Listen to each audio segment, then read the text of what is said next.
Wonder Woman 779. I had to look something up before I started recording this because this really felt like the end of the Cloonan and Moore run. Because this is the end of the arc. This is literally just stopping. And I know Stephanie Phillips is doing her book in November, so I'm like, are we doing more of Diana in this team? We are. This is not the end of Cloonan and Moore on Diana's story, and I'm really excited about that. So this is the end of the big Janus arc. It ends in a beautifully put way that really highlights this one specific thing about Diana, and I think that is her compassion, where she's just like, I know you messed up, but I think there's chance for you to change, and the world might still need me to help figure that stuff out. So we see that Janus, the evil Janus of the God Scraper, did kill Deadman. And we also see that Ziggy and Rat Tusk were able to come through the portal and help fight Janus. And as they're doing that, Diana is using, I think, what do they call this lasso? This is the lasso of compliance or something. She uses the lasso and it submits to the user's will, so she wraps it around Deadman and Boston comes back to life. And basically he's like, that was a lot. So the fight with Janus continues and they're getting everything figured out there. They kind of got her wrapped up where she can't do anything. And this is where Boston drops the big reveal. It's like, we're stuck in like an infinite loop of everything, so we can't really like leave this place. We're just in between everything. You can't use your like God Scraper to enter different multiverses. You're stuck here with the rest of us. And as she is saying this, she's like, it wasn't my idea to break free of Janus. Like, I couldn't kill him because for some reason I just felt some compulsion not to. And this is also where Rat Tusk goes, oh, I knew it. I knew it wasn't you doing this stuff. And Diana's like, what are you talking about? It's like, I had a hunch. And it's kind of like a big reveal, a big nail drop, if you will, that the entirety of this book is not actually this version of Janus manipulating things. This version of Janus is being controlled by the other version of Janus. We also see that you can escape this place, and Deadman's like, I gotta go figure something out that might help all of us out of the situation. I'll be right back. So he leaves, and then the fight breaks out again with Ziggy and this version of Janus. They continue to fight, and then suddenly the Norns, like the keepers of reality, they have like the tethers that bind everything together. We spin the threads of fate, the past, the present, and future. These Norn beings just show up and tie up Janus. And they're like, we should just kill her. She's literally destroying the world. But Diana's like, no, we can't do that. There's a chance that she could change. She can still come to the side of light. We have to give her that chance.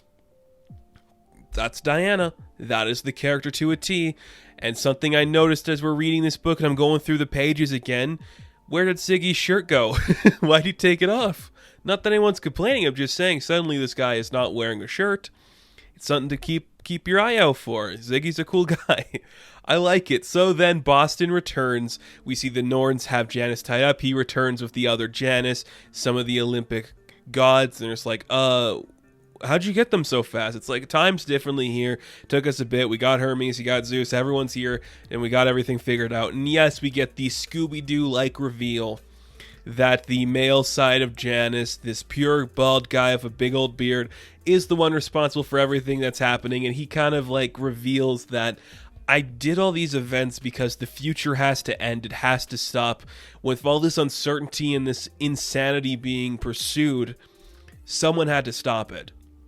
And if I could unleash that side of myself that could do those goals, then maybe something good could happen of it. It would take the blame off of me, and then this evil thing would just be like, oh, you think this part of me is the villain, but actually it's me. So he confesses to everything, and Diana's like, I think I understand what you're saying for me.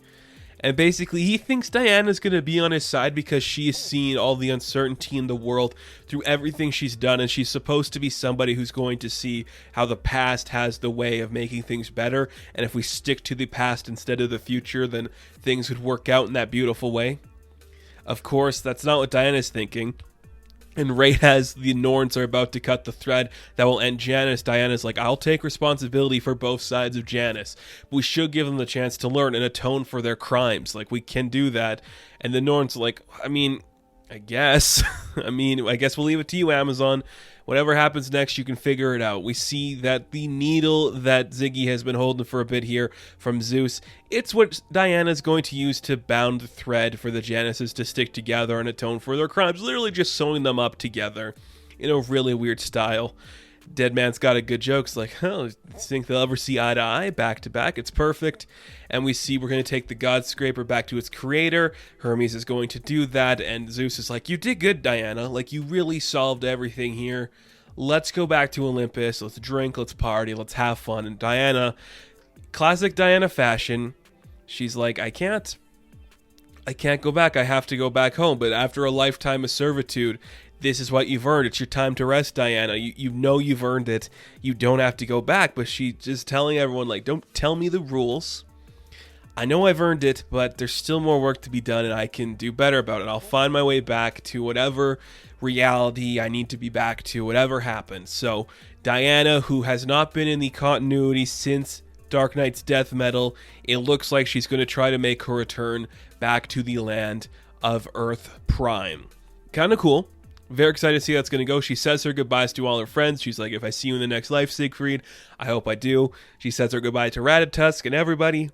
And she sends herself on her way using the God Scraper to send herself back to whatever reality she can find, leaving everybody to wonder where she has gone. And we see that Ziggy's just wrapping it up because he has been the narrator through most of this, and he's just saying his goodbyes to everybody. And it's nice. He comes back to his Valhalla. He's partying with Thor. He's a little like heartbroken and world weary, but he's, better off for the things he's done and the choices he's made. We also see that the wrap up to this book is from the perspective of Ratatusk talking to his children. And I'm like, that's great. That is just the perfect bookend to something like this. We're playing with this idea of this being like a fable of mythology and stuff. And having the squirrel talking to his kids like, was to Janus, will we scare we? Like, it's perfect. It's amazingly beautiful and amazingly cute.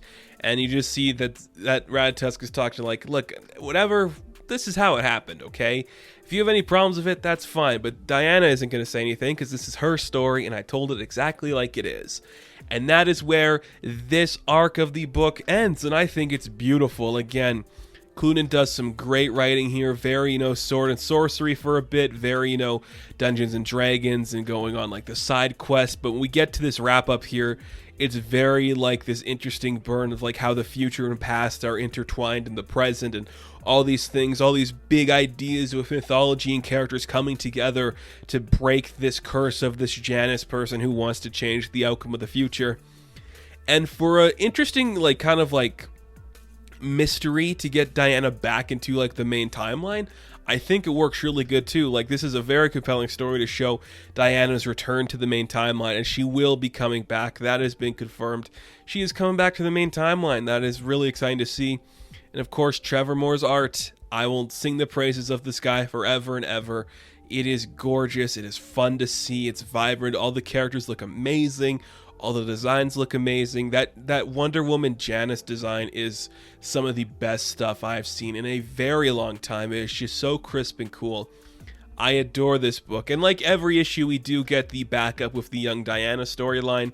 And it kind of looks like that will be wrapping up too, showing how Diana gets the power to the Wonder Woman in a sense. So that's very fun to see. But this book has been a consistently fun read.